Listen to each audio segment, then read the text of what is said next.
So I tried to start filming this top 10 video and basically just let the camera roll and let myself just kind of speak and explain why I like these musicals. But I realised that I was getting to like number 5 or number 4, and I was just realising that I don't actually have anything to say about these musicals, which is really bad because they're my top 10. They're meant to be my favourites that I absolutely love. Why can't I talk about them? So what I'm going to try and do this year is just do very small capsule reviews where where I'm just going to try and very succinctly give my thoughts in a very short space of time. It will make the video a little bit shorter as well, but I'm going to try that to see if it will be less frustrating for me as well. So here you go, here's the top 10. It's that time of year again! We're a special kind of people known as show people. We live in a world of our own. This is the 5th one of these that I've been making. Wow, I've been doing these for 5 years. You should know the drill by now. I made a previous video about the musicals that didn't make it into the top 10, and now we've reached the top 10. It's a set list, it's ranked, and hopefully I should be able to talk a little bit about them, just a little bit though. If you didn't watch my previous video, I've added a new feature in which I just put my favourite songs across the bottom of the screen. Hopefully this will save time in me talking, so I'm going to do that with this video as well. So let's jump in with number 10. Number 10, Bear. Music by Damon Intrabertolo and lyrics by John Hartmere Jr.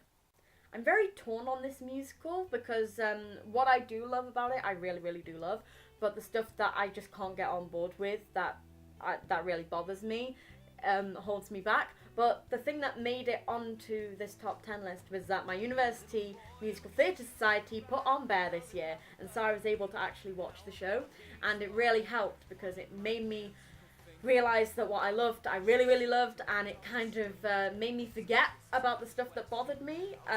So because of that, that is why Bear is on the top 10 list. Number 9, Curtains. Music by John Kander and lyrics by Fred Ebb.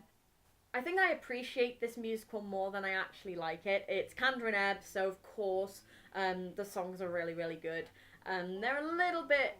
It's 2007 Kander and Ebb, so after a whole career of writing some really great musicals, like they're starting to run out of steam a little bit, but the songs are perfectly fine. They're really pleasant, really witty, really clever, and can't go wrong with David Hyde Pierce as your main male lead. Number 8, The Wild Party, music and lyrics by Andrew Lipper. This is the Andrew Lipper version, not the LaChiusa version, which I will be discovering next year. I really love this version of The Wild Party though, particularly because of its cast. It's got Idina Menzel, Brian Darcy James, Julia Murney and Taye Diggs. They're the main ones, and they do really, really great job here. The song's pretty great, love the style of them. I think The Wild Party is meant to be a little bit bizarre and out there and weird, but I think Andrew Lipper has toned that down a little bit and focused more on the romance and emotions and stuff, whereas the LaChiusa version, so I've heard, is a little bit weirder. But we'll find out what that's like next year. This year, the Andrew Lipper version is really great. That's why it's in my top 10. Number 7, The Full Monty, music and lyrics by David Yazbek. This musical is on the list purely because of the music, because there isn't really a lot to the story, and the characters are...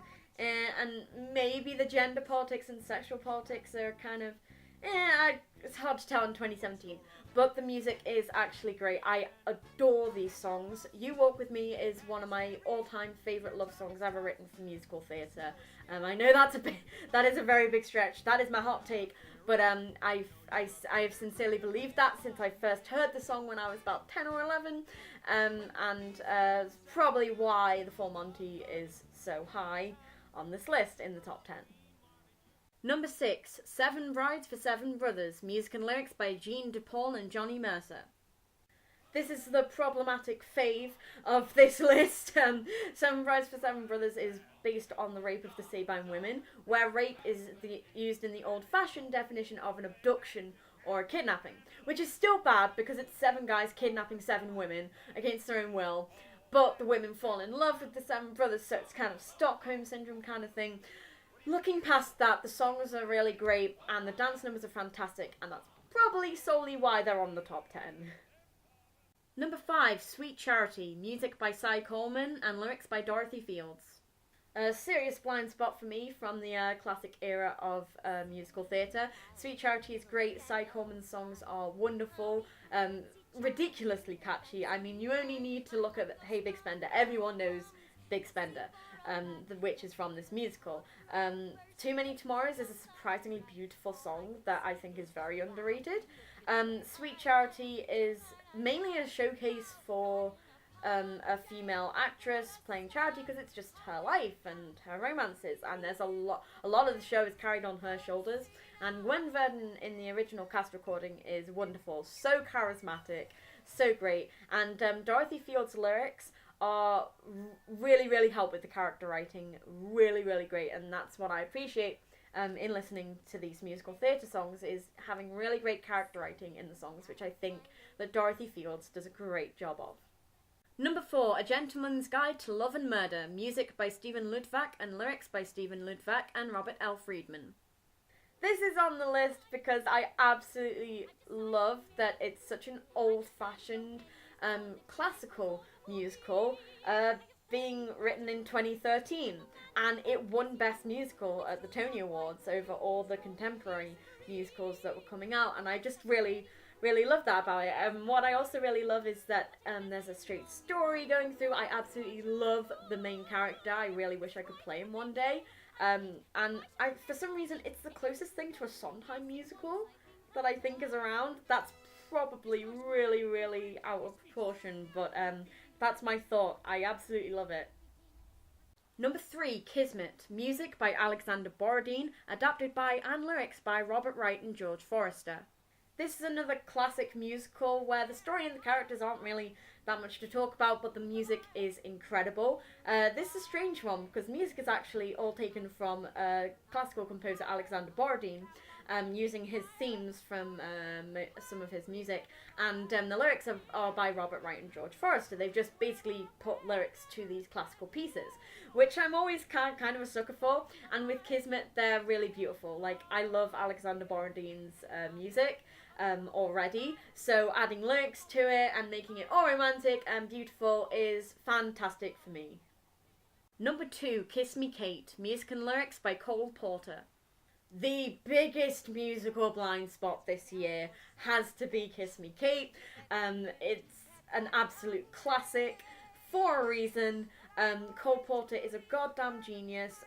This is a strange one because I think this is one of his first musicals where he had a linear story and characters that he had to work with, and so most of his songs have to be written for the story. They can't be taken out of the show just as standalone hit records, and I'm sure there were some songs that were from Kiss Me Kate, but a lot of them are mainly plot oriented, and that's what's really great, and it kind of makes me wish that Cole Porter wrote more musicals like this because it's so clever, so witty.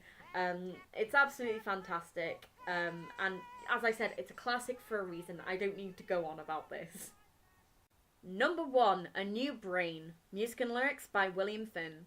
This was always going to be number 1. Like, as soon as I heard it, knew it was written by William Finn, and heard it all the way through, I knew it was going to be number 1. It really wasn't that hard of a choice to make. If you remember, in 2014, I put Jason Robert Brown's Parade above William Finn's Falsettos, which I should not have done, and that was a bad mistake, but I'm rectifying it this year because William Finn is number 1, and Falsetto should have been number 1. William Finn is wonderful. He is my main inspiration at the moment for musical theatre writing because he makes me want to write better characters. He makes me want to write better lyrics for them.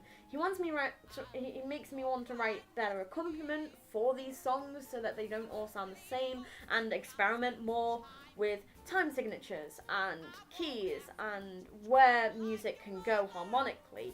And yeah, he just inspires me so much. And that's a perfect reason for it for a new brain to be at number 1. Absolutely adore it. It was always going to be my number 1. There you go. Okay, so I think that's all of it. Apologies if you wanted more in-depth thoughts about my favourite musicals, but for some reason they just weren't happening this year. So thank you for watching and listening. Hope you enjoyed it, and keep discovering new musicals as always, and I shall see you next year.